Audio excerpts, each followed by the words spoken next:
I get frustrated by ageism. I get frustrated by all kinds of isms that relate to age. But I think more than anything, the thing that frustrates me is this weird sense that in midlife, you're supposed to be able to do it on your own. You're supposed to figure it Mm, out on your own. mm. It's a toxic belief system. Yeah, that creates That, all these deaths of despair and or isolation, which even a long-term death, but as you said, even if you're not addicted to something that kills you in 5 or 10 years, well, if loneliness. you're miserable and lonely, I mean, Deepak Murray talks about that's the number one epidemic we have right Yeah, now, yeah. especially for middle-aged and older men in this country, right? Exactly. There's a lot to this. So that's why as a public service, what are some new ways for us to think about this? And 5 years into having MEA, that the term midlife chrysalis came to me. It's like crisis Right. to chrysalis. And there's so much language stuff, anti-aging to pro-aging, adolescence to middlescence, being age fluid. I think changing the language based upon this is really important. I'm Art Blanchford, and this is Life in Transition. Welcome back to Life in Transition podcast. I'm super excited today to have Chip Conley with us. Chip is the leading expert, an advocate, an example, and teacher for flourishing in midlife and beyond. He's also the author of multiple best-selling books, and he is the founder and CEO of the Modern Elder Academy. And Chip also been a personal inspiration to me. Your books and your fireside chats has really helped me through my midlife transition. So thank you very much, and very much welcome to the Life in Transition podcast. It's an honor to be here. First of all, I love the title of your podcast, Art. And I think actually as humans, we are in an era where we're going through so many transitions at once that learning how to master and navigate transitions is an essential modern skill. Yeah, I 100% agree. So with that, Chip, what would you consider to be the most meaningful, impactful, difficult, transformational transition that you've been through in your life? In my late 40s, pretty much everything that could go wrong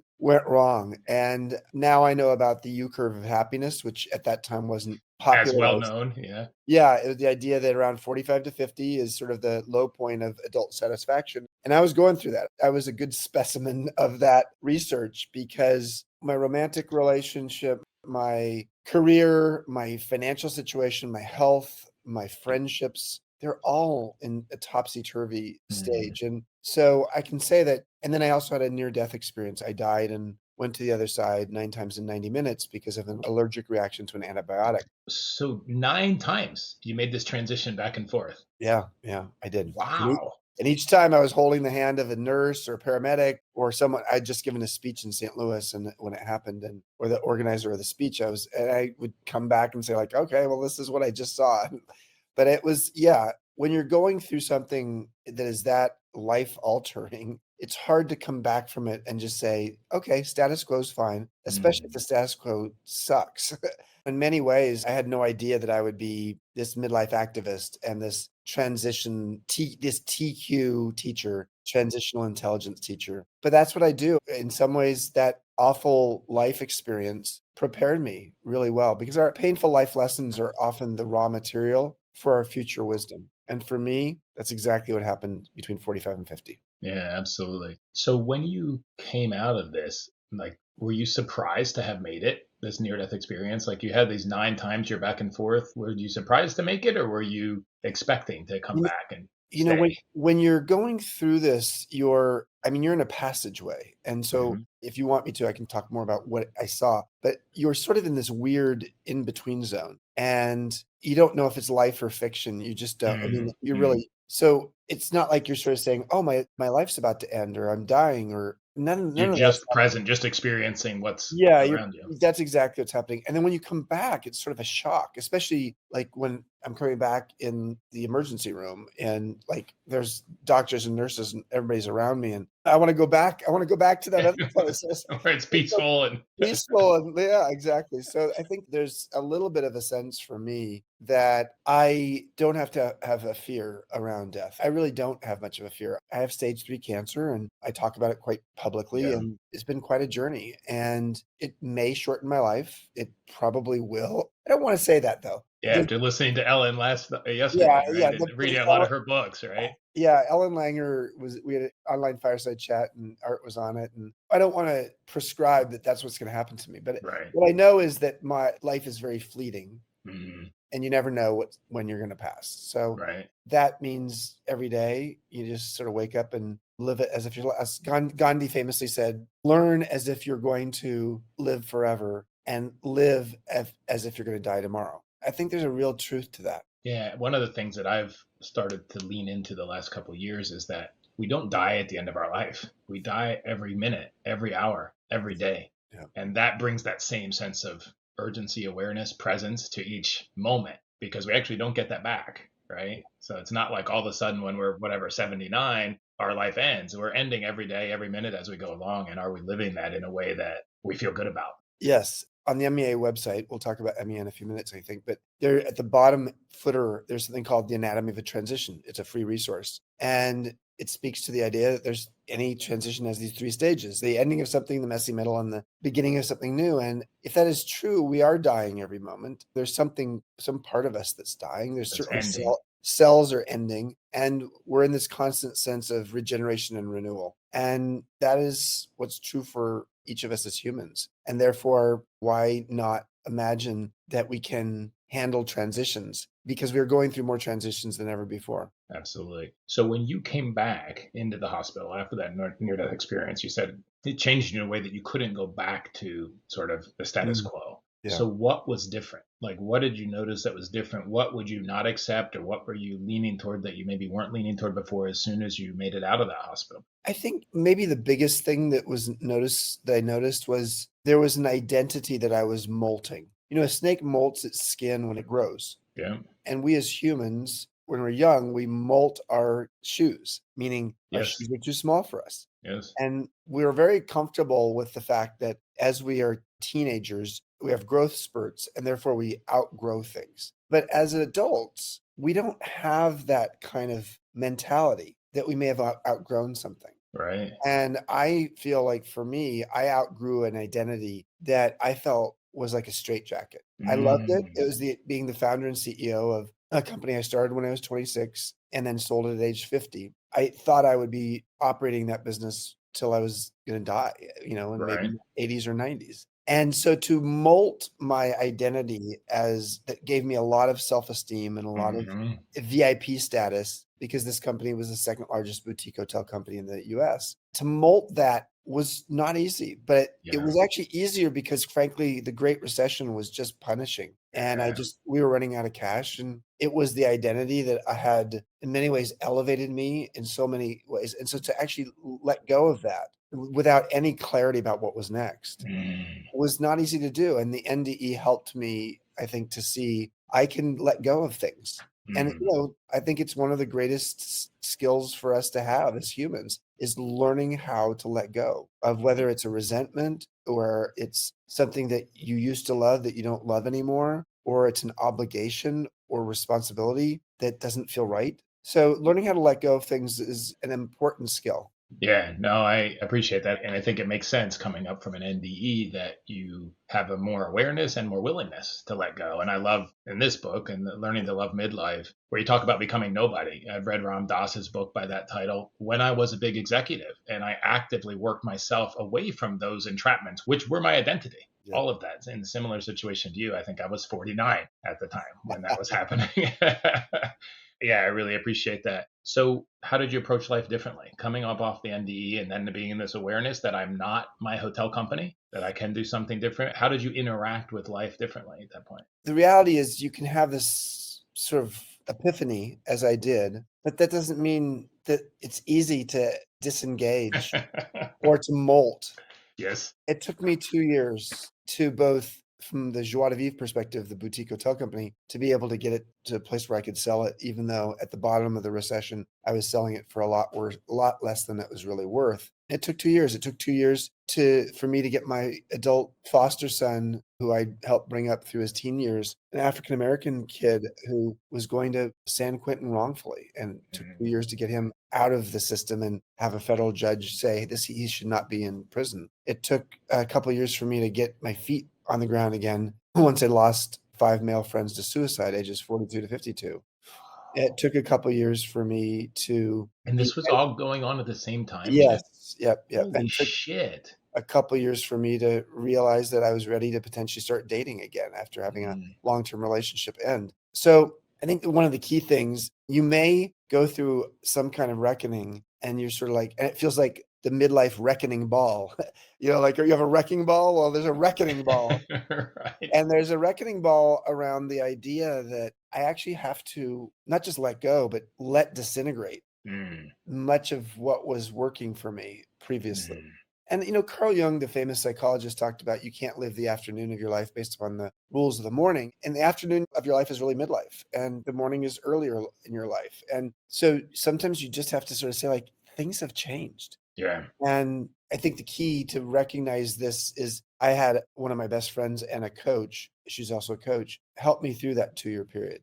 So you don't have to do it alone. I say that particularly to men because we Yes. men are so self-sufficient and we live these lives of quiet desperation, to Yes. quote Thoreau or whoever wrote that. Benjamin Franklin, I think. Benjamin Franklin. So bottom line is we're in a state where we need help from other people more than we've ever needed it. It doesn't mean we're a sissy or something's wrong with us to actually ask for help. I look back on the 5 friends who took their own lives, Mm. and only 1 or 2 of them really showed any signs of being in a state of suicide ideation. So I wish they'd reached out. At first, you start to feel guilty because, like, why didn't I see this? Right. But it's not always easy to see, that's for sure. Yeah, no, I noticed that in my midlife transition mastery group. So far, it's all men and one of the things that they've said about it is, wow, to have an authentic space where we don't feel like we're alone, like where we can talk about that. All of a sudden, we're recognizing that we're not the same as we were when we were 35 Yeah. or 26, right? But to have that community where it's safe, because as you said, we sort of shoulder up and we check the boxes, especially men. We check the boxes we think we're supposed to do. And then at some point, most of us don't have I'm going to say help in a very loose way of an NDE. But at some point we wake up and say, wait a minute, I've done everything I'm supposed to do. Why do I feel so empty? And those of us that don't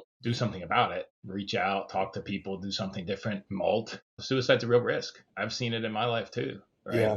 And that's where I feel really good about creating safe spaces where people can talk about those things so that we can build authentic community like you're doing in MEA and not have as much of that risk, which starts with people feeling alone and isolated and not feeling like there's anything they can do. We as a society tend to compare our insides with other people's outsides, and particularly true in the social media era. Yeah. So I even say our messy insides with other people's shiny outsides. That's right. That's right.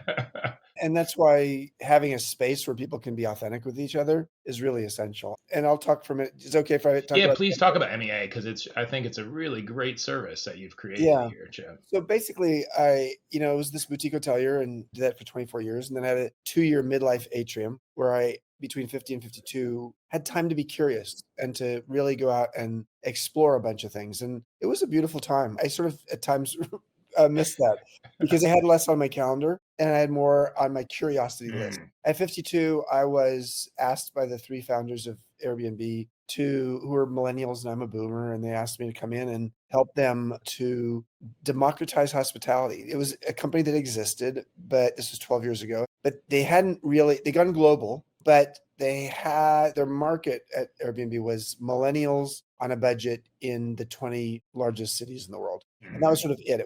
It hadn't really grown beyond that. And so part of my job was to help mainstream it on many levels and really to be the in-house mentor to the founders. They started calling me the modern elder, which I was like, oh, I don't like that. At 52 years old, I'm not an elder. I'm not elderly. And they said, elder's different than elderly. Just look around. You're twice the age of the average person here at Airbnb. But a modern elder is someone who's as curious as they are wise. Right. And it's not about reverence, it's about relevance. And you are relevant and you're so curious. You're not just someone dispensing wisdom. And long story short is I owned that role in the company. This episode of the Life in Transition podcast is brought to you by Midlife Transition Mastery.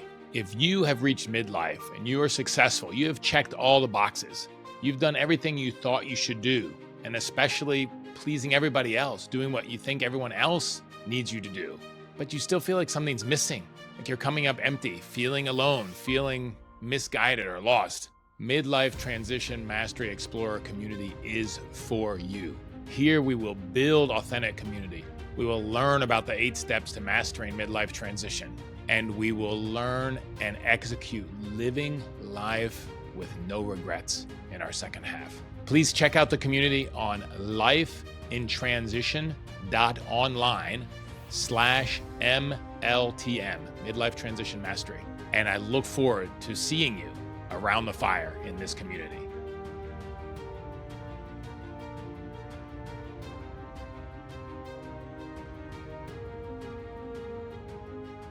As the modern elder, people would call the gray hair, or the adult in the room. And those are usually said in sort of a negative way toward the younger people. I Right. learned as much from the younger people as they learned from me. So it's Sure. not like I was making all the decisions. And I was at age 52 in a tech company for the first time. So long story Right. short is I spent 7.5 years with the company, 4 years full-time, 3.5 years part-time, helping the company move to its IPO when it became the most valuable hospitality company in the world. Yeah, it's amazing, huh? While I was doing that, when I moved into the part-time role, I started writing a book called Wisdom at Work: The Making of a Modern Elder. That was basically telling my Airbnb story. And I was writing it on a beach in Baja, where I had a home on the beach, about an hour north of Cabo San Lucas on the Pacific Ocean. And one day I went for a run on the beach and I had a Baja aha. I had an epiphany.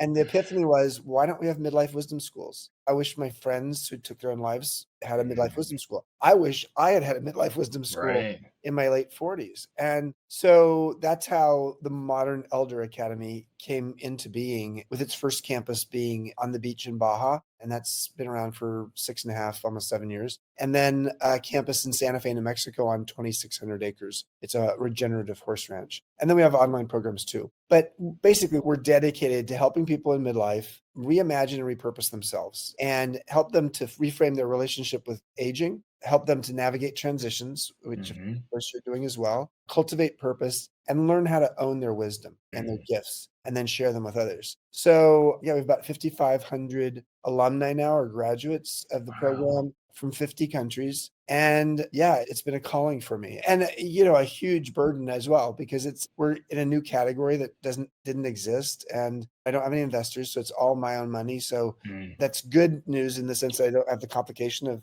a whole collection of investors. And on the other hand, it's a huge bet on my part that this is a social mission, social enterprise organization that is meant to be a big, almost like a movement in the world. right. Right. So, Well, it feels like it. And my wife and I look forward to joining MEA together in Baja. We have a place near Santa Fe, so that's not as, and she loves the beach. So, and I'm not well, so when are you crazy on the beach. coming, Art? When are you coming? I was looking at the November 4th one with Oh, Dr. Hyman, and I'm trying to see if we oh can no, work wait, that wait. So out. November 4th is Herminia. Oh, no, that was the one I was looking at for myself. My wife Okay. was not interested in that one. I'm interested in that one. Then it's the 17th or The something is 17th. Dr. Hyman. Mark Um, Hyman's famous. yeah, Yeah. and a Yeah. really, really interesting guy. So we'll get down there at some point where we can work it in. This is, as I mentioned before we started, this is a very busy year for me with all the transitions in our Yeah. family, but really look forward to joining that. And I have to say too, as I mentioned at the beginning, I love these fireside chats that you call. And it's like, I don't know anybody else that can send out an email 24 hours in advance and have 300 or 500 people join the next day and have these really intimate discussions with thought leaders in very diverse I mean, most of the people that you have on there are sort of heroes of mine. People that Mm. I've read a lot of their books and I've traveled in their footsteps. If you talk about Liz Gilbert, right, I've been to Bali and done these things. That's a real gift, and I see the interaction from that community. I think it's really valuable, Chip, what you're doing, and hopefully it doesn't wipe out your net worth, and it comes back to you at some point as well. Well, I think. I had a huge windfall from my time at Airbnb, and it came out of nowhere. It was a big surprise. So my point of view, and I don't pay myself anything for this for MEA. My point of view is, if you are fortunate enough to have a windfall like I've had, how are you giving it back? And that's what I've been doing. And where it's been hard is just have cancer at the same time, and Mm, to be expanding while I have less energy. I mean, mm. I'm on medication that really takes down my energy, but I have a lot more energy than the average person, so I'm still doing okay. No, that's great. I wonder, Chip, if you look back, let's take that transition when you had the near death experience in your 40s. Looking back with some distance now to that and the transition that you've been through and the way that you've done things, is there something you would tell your younger self? Is there something you wish you had done differently since then based on that transition? Or have you gone in a way that feels right to you? Is there some advice you would give to your younger self? I mean, I think the key advice I would give, and I'd give it to myself still today, although I'm better at it today, is my self-worth is much more than the summation of my accomplishments. Mm, So I do not have to go out and create the newest success as a way of feeling that I have worth in the world. And I Mm. think that's a big one for me. And it's one that I have continued to explore. And I know I'm not the only one, the only one who Yeah, I'm feels raising my yes, head. Yeah. yes. So, No, but that's such a valuable thing. And I think it's so tricky as well. Like, I love Brene Brown's work on this and what she talks about in this space. And I know for myself, like, I burned down a business in my late 30s and all of our retirement savings and everything, 3 young kids. And mm, the gift of it was the first time in my life that I realized when I couldn't do anything, my wife still loved me. mm. I was like, This episode of the Life in Transition podcast is brought to you by Transition Mastery Coaching.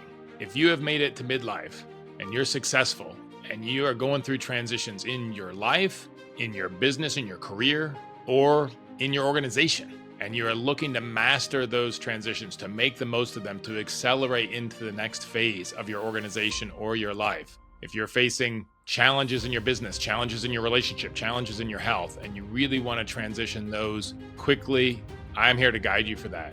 And I look forward to working with you. And you can sign up for either Pinnacle Transition Coaching or Summit. Please go to lifeintransition.online/MLTM and scroll to see the Summit and Pinnacle Coaching, or reach out to me directly on my email, art@artblanchford.com. And I look forward to connecting with you and helping you to accelerate your transitions to achieve what it is that you want to achieve in the second half in your organization and in your life, so you can live your whole life with no regrets. because I really thought that I had to earn everything. I was what I did. I was my title. I was my provider, sort of very traditional. My wife stayed home, raised the 3 kids, and I'm working, and that's my job. And she's the planner, and she's the, everything's together. And then I don't know how I'm going to pay the bills, and she's carrying me. Sorry.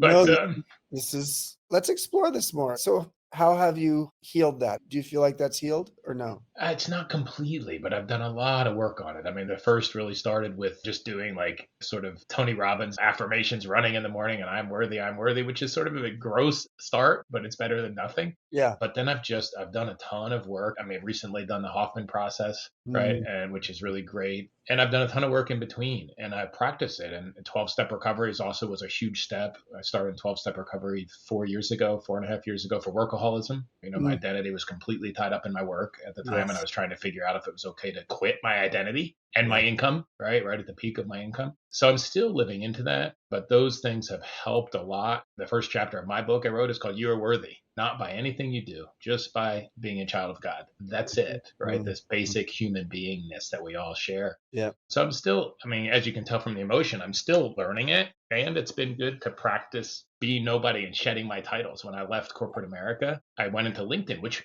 freaked me out to think, what title am I going to put in LinkedIn after I quit my job? And I thought, I'll just put nothing. But LinkedIn doesn't let you do that. So I put human being and let it sit there for 2 years. That's my title. I'm a human being. But it took me a lot. I was so invested in my identity and my worth being tied up in that. So I've been practicing a lot with that and realizing that my sponsor in WA, he talks about how much does your dog produce? We have 3 dogs, actually. How much does your dog produce? And how much do you love them? How much value are they? Yeah. Right.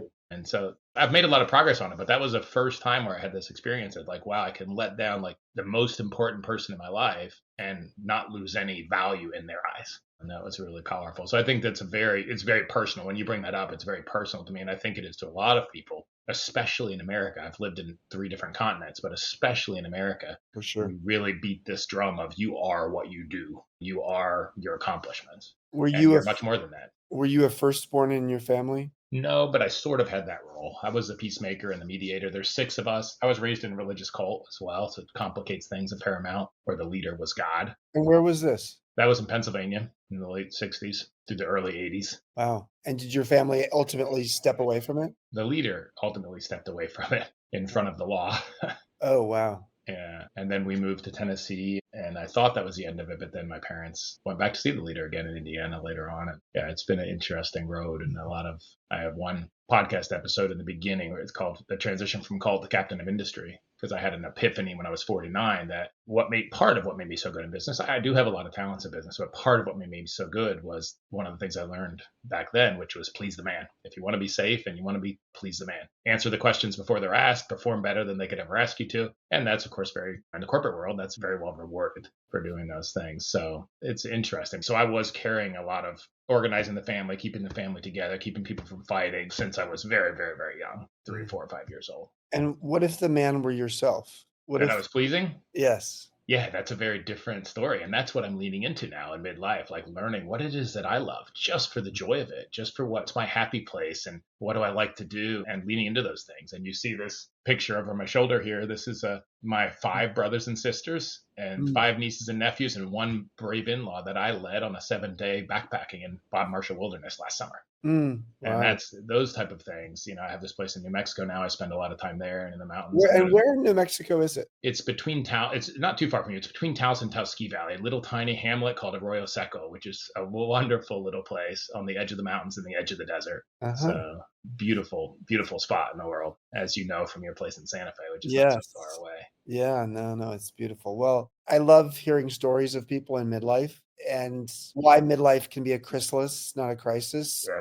And this is the premise behind why I really want to help rebrand midlife, help to demystify it and elevate it. Speaks to this idea that what if midlife is truly a chrysalis, a time of transformation. And it's a time where a lot has to be liquefied and a lot of what worked has to actually, you have to let go of it. And in so doing, there's the potential, not always, the reality of coming out the other side in a transformed state that feels a little bit more free, colorful, and flying like a butterfly. And I've seen it so many times that what we really are sorely missing in the United States, and this is part of the reason I created MEA, is the social infrastructure to support people through that. Absolutely. Yeah, it doesn't exist. We have social infrastructure for people in adolescence, which is a liminal piece. It is a chrysalis. Yes. Adolescence is a chrysalis between childhood and adulthood. It's a difficult period. And let's be really clear for anybody who has adolescents, kids, as you know. I've just been through that with 3 of them. Yep. It's a really rough time to be an adolescent, and life satisfaction for adolescents is lower now than it's ever been. And yet you have a social infrastructure. You have parents or a parent, you have sports teams, you have school, you have peers who are going through the same process of first kiss and first job with you. You have college counselors, you have musical groups that you're part of, and you have all of that. Yeah, there's a whole, a large part of society is around that transformational period. Yeah. So that's adolescence. And then we have midolescence, which is the academic word to describe midlife, when we're going through all kinds of transitions, hormonal, emotional, physical identity transitions, but we have zero social infrastructure to support it. And so, if I were really to try to make my case of why programs like MEA and programs and your work that you're doing in midlife mastery programs, why they're so important and why they're a new thing, especially when people are living longer. So if you don't get midlife right, you are destined to being in a prison for not just 10 years or 20 years, but 30 or 40 years, unless you choose to actually set yourself free by taking your life, which people, as we've talked about, have done. And there's a lot of people that we talk about suicide, but even all the deaths of despair are really in that category. And that's what's shrinking the life expectancy in the United States as a whole right now is deaths of despair, mostly in middle-aged men. U.S. life expectancy is awful compared to the world. Yeah. And so much of it, not only, but so much of it is death by despair. Alcoholism, not just suicide, alcoholism and other isms. Drug addictions, Yeah, exactly. Opioid use, fentanyl, etc. So this is a really serious thing and isn't given a lot of attention. And part of it is there's this weird, I think, mentality, which is society needs to take care of the young and the old. And understandably, I understand where that comes from. But in the middle of your life, take care of your fucking self. Excuse my language. No, it's all right. Yeah. There's an element of like, you know what? You're like, no, don't cry for me, Argentina, if you're 50 years old and struggling, because you should have your life together. And that's the shame that can come with someone feeling like their life's not going so well at 50, because it seems self-indulgent to feel like I'm going through a midlife crisis, or I feel like I'm getting the game of life wrong. Yeah. So don't get me started. Well, get me started on this because I like talking about this. Yeah, but the message is important, Chip. So Yeah. keep going. Yeah, well, it really frustrates me that, yes, I get frustrated by ageism. I get frustrated by all kinds of isms that relate to age. But I think more than anything, the thing that frustrates me is this weird sense that in midlife, you're supposed to be able to do it on your own. You're supposed to figure it Mm, out on your own. mm. And I'm like, that is just it's a toxic belief system. Yeah, that creates That, all these deaths of despair, yeah. or isolation. Which even a long-term death, but as you said, even if you're not addicted to something that kills you in 5 or 10 years, Well, if loneliness. you're miserable and lonely, I mean, Vitak Murray talks about that's the number one epidemic we have right Yeah. now, Yeah. especially for middle-aged and older men in this country, right? Exactly. There's a lot to this. So that's why I push as a public service, but also because I'm curious about it. I'm just like, what are some new ways for us to think about this? And what, 6 years into, well, 5 years into having MEA, that the term midlife chrysalis came to me. It was like Right. crisis to chrysalis. And there's so much language stuff, anti-aging to pro-aging, adolescence to middlescence, being age fluid. I think changing the language based upon this is really important. So I don't know. I mean, I hope your listeners will come and visit at MEA, or if coming to a workshop is a hard thing, and we also have financial aid, then look at our online programs, because Yeah. or do what you do, Art. You could come to the online fireside chats, which are, Yeah, which is 1 hour in the middle of the day or the end of the day, depending on your time zone, but really great content. And you have a lot of great books as well. But I think definitely check out where can they usually ask this right at the end, but what's your website for MEA, Chip? So I'll put it in the show notes as well. But it's meawisdom.com. And all you have to do to be aware of all this is just subscribe. It's free, and just go on our mailing list, and you'll get notices about. We had Gloria Steinem 2 weeks ago. That was sort of fun to have a conversation with her at age 90. And yeah. yeah, you've had a lot of great people on there. So I definitely recommend people coming into that. I have another question on transitions. Like after you had this big transition when you were in your late 40s with your near death experience, and you started to, I'll say, own your life a little bit more, like you're Yep. recommending other people to do. How did that ownership of taking care of yourself affect your key relationships? Because I think that's a lot of people fear that if I take care of myself, then I'm going to be isolating other people, or I'm going to be selfish, and I'm going to lose all my key relationships. If you believe in systems theory, which means when in systems theory, one thing changing impacts other things. And when that is in the course of relationships or family or friends, you changing could actually mess with the status quo of the system.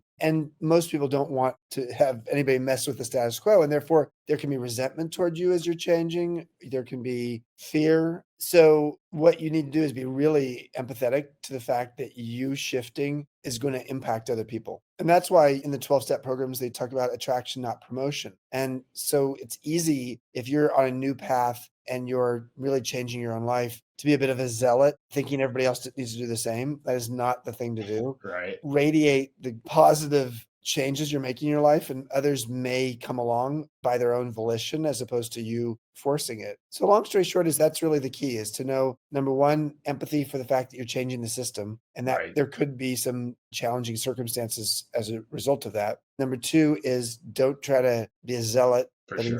Yeah. instead attract, not promote. And three, know that sometimes as a result of this, you will have to edit. You'll Yep. have to have some edits in your life, and hopefully not like a spousal edit or a family edit like that, but maybe there's friends. Like there are definitely people who come to MEA and go home and say, like, you know what, my best friend is toxic. I Yeah. didn't realize how toxic they were until I was surrounded by 24 people in a workshop, where I just felt like, oh my God, look at these beautiful people. How it can be versus how it is in my life. Yeah, look at moral beauty, the moral beauty of what's surrounding me here. It's like, and over time, they wean themselves off of those friends and they bring in new friends. So if you look at, yes, and I think it's really important to recognize that when you're going through the chrysalis, you're going to change. And that sends shockwaves through the system. That's for sure. Yeah. And if you look at the quality of your relationships as a whole, may not even be the same people, but the quality of your relationships as a whole today, after you start taking care of yourself, I'm going to say 15 years ago, compared to the quality of your relationships before you start taking care of yourself, what would you say difference about that? The depth of conversation That is one. The willingness for us to be authentic with each other, and maybe even the willingness to disagree.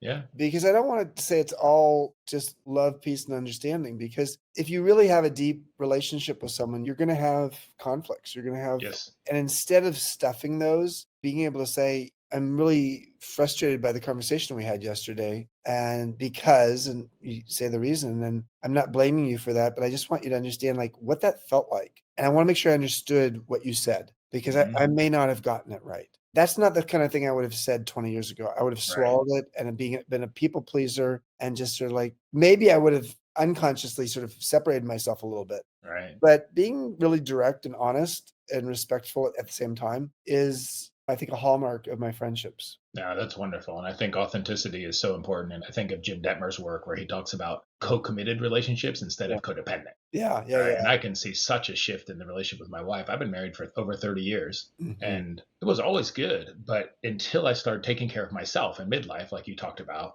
I didn't have the courage to say, wait a minute, I'm not going to be talked to like that right now. If you want to come back to me when you're ready and have a conversation about it when you're regulated, perfectly fine. Right? When you're regulated. But you can say the same thing to me now too. I know. Emotional regulation is a term, but it's sort of in the context. If someone said that to me, I would say like regulated, like, okay, I don't know. And maybe that's not, the word that works for everybody. Sort of love the word. But sort of standing up, knowing who you are enough, knowing that you have inherent value enough to have your boundaries, even in your intimate relationships, for sure, actually makes your intimate relationships better. Yep. Right. And more authentic. So no, I think that's great. Chip, wrapping up here, if there's one tool, we talked a lot about death of despair, people going through the chrysalis or the transition or the crisis, depending on how they're looking at it in midlife. If there's one tool that you would give somebody right now who's going through this transition that they can take and do that can make a difference toward becoming a butterfly than staying stuck in the glob, what would that be? I'll give you 3 quick ones. The anatomy of a transition. Look at which stage you're in of that transition. If you're in the ending stage, ritualize it. If you're in the liminal, messy middle, have social support and look for your through line. And if you're in the beginning stage, adopt a growth mindset. And all of that's in the ebook that's a free ebook that's on the MEA website at the bottom footer. I would also say, ask the following question. 10 years from now, what will you regret if you don't learn it or do it now? I think it's a powerful question and one that is particularly relevant when someone's in transition. And then finally, I have talked and written about my wisdom book. If anybody wants to learn more about it, just do a Google search for me, my name, and my wisdom book. And it's basically a practice of every weekend, making sense of what I learned that week. What were my biggest lessons of the week? How will they serve me in the future? And it really is a method of accelerating, cultivating, and harvesting your wisdom. Yeah, wonderful. I've read that in one of your books. I'm not sure where I've read that, but that is a great process, this reflection process on a weekly basis. No, thank you. Those are great tools. And I love the one 10 years from now, what will you regret if you don't learn it or you don't embrace it right now? Yep. That's really wonderful. Thank you, Chip. Where else? We already talked about meawisdom.com. Where else can people get in touch with you? Or is that the main place they should funnel through, Chip? Where else can they? And you can sign up for my blog there because my daily blog is free and it's just a great way to stay in touch on these things. It has a lot of wisdom in it, I can say for myself. Thank you. There's also chipconley.com. You can check that out. And I put my blogs up on LinkedIn. And so just check me out on LinkedIn as well. Okay. Well, Chip, thank you. I know you have a full schedule and a lot of energy, not as much energy to go around. And I really appreciate you being with us today. It's been a real pleasure. And then I appreciate the work that you're doing, addressing what's also become my passion, which is a crisis in society of not having support around people in midlife, filling that void. Really, really appreciate the work that you're doing. No, thank you, Art. I can't wait to hear what action you are taking. Connect with me on LinkedIn or our website, lifeintransition.online. And let me know. Let a friend know too. It could be a huge encouragement to them and keep you on the track. Thank you so much for joining me today. Make sure you subscribe wherever you listen to podcasts, and it would mean a lot to me if you left a review and shared this episode with a friend. If you want to learn more about me and what I do when I'm not podcasting, please visit me at artblanchford.com. Thank you for listening. Together, let's make the most of life in transition.